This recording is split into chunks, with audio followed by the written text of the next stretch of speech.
If you fail 7 out of 10 times, you're a great baseball player.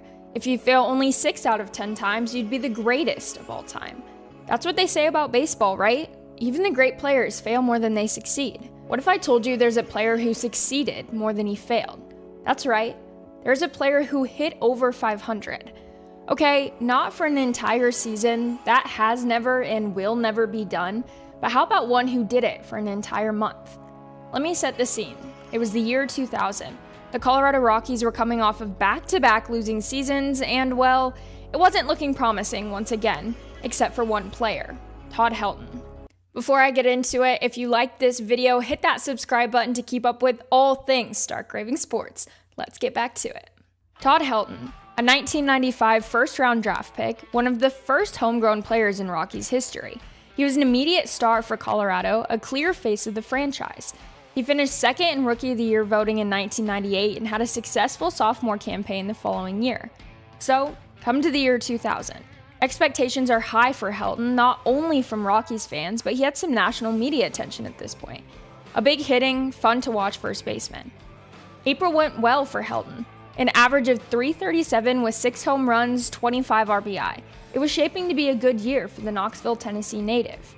May is where the fun really starts. Colorado versus Montreal, May 1st.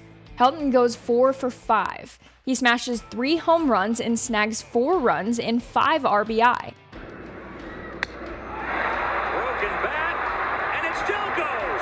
A 3-homer night for Helton. I don't want to hear anything in the comments about how this game was played at Coors Field. In fact, I've made 2 videos on the Coors Field effect, so go check those out before you say Helton was only good because he played in Denver. So, Helton starts the month with a huge game. Just 2 days later, he has an even bigger one. He goes 5 for 5. At this point, Helton is hitting .692 in the month of May. But whatever, anyone can have a good 3-game stretch. But Todd keeps rolling. May 8th, Helton goes 3 for 3. He picks up another home run in the game. 6 games into the month, a .650 average. The very next day, another multi-hit game. Helton goes 2 for 4. Jump to May 12th, Rockies versus Giants. Todd goes 4 for 5 with 3 of those hits being doubles. In the next 2 games, Helton goes 2 for 3 and 2 for 4. So, he's now played 11 games in the month of May. He is 24 for 40, a .600 average. Helton gets awarded the National League Player of the Week on May 14th. It was at this point people started to realize what Helton was doing. Could he really hit over 500 for an entire month? The Rockies' next series is against the Phillies. In 3 games, Helton goes 4 for 7. His average is at .596. With 10 days left in the month of May, it was attainable but could also be lost in the blink of an eye.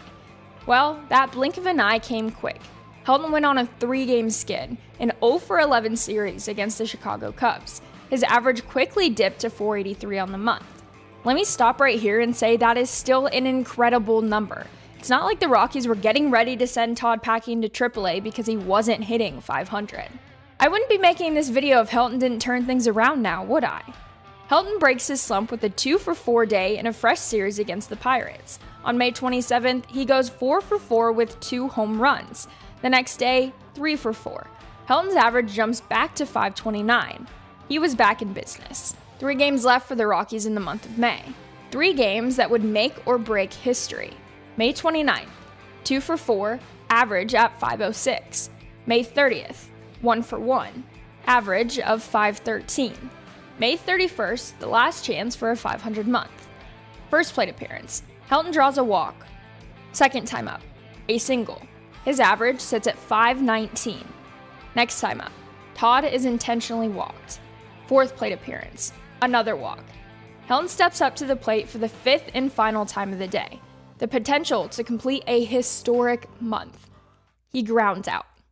But Helton's 500 month is still intact. 42 hits, 82 at-bats, a .512 batting average. Helton records the highest batting average in a month in the modern era of Major League Baseball. That record still holds true even 23 years later. That's how big of a deal this was. Helton's May 2000 may never be beat. Let me give you some context on how big of a month this truly was. Barry Bonds' highest average in a single month was .472. He did it in April of 2004. The greatest months from one of the greatest hitters of all time, and his average was still 40 points below Helton's. Something a little more recent, Luis Arraez earlier this year. He was the talk of the town as he hunted a .400 average in the month of April. Yes, a .400 average was a big deal. Remember, Helton hit for .500. And when I say Arraez was a big deal, he was a big deal. His chase for .400 covered headlines for months. Luis did accomplish it in April. He hit .439. Let me do the math for you. 83 points below Helton's record average. The closest hitter to come to Helton since 2000 came in July 2017. Jose Altuve hit .485 over the month. Altuve had the highest average hit by any player in any month since Todd's .512. I truly cannot stress enough how crazy Todd Helton's .500 month was. I could continue to throw random players having successful months at you, but I really don't need to. Todd Helton's .512 average is the highest mark for a player with 75 or more at-bats since divisional play began in 1969. This is in the era of Barry Bonds, Ken Griffey Jr., Tony Gwynn, Ichiro Suzuki, Mike Trout, Mookie Betts. Like I said, I could go on and on. Todd Helton made history in May of 2000. There's a lot to be recognized beyond just his average in May as well. Helton recorded a .588 on-base percentage, a 1,000 slugging percentage, a 1,588 OPS. I'm going to say that again, a 1,588 OPS. While that didn't set any records, it can still make your jaw drop. In that month of May, Helton recorded 32 runs, 7 doubles, 11 home runs, 26 RBI, and 18 walks compared to just 9 strikeouts. It was the greatest month of Helton's fruitful career and the best season of his career. Helton led the National League in 2000 in average with a .372.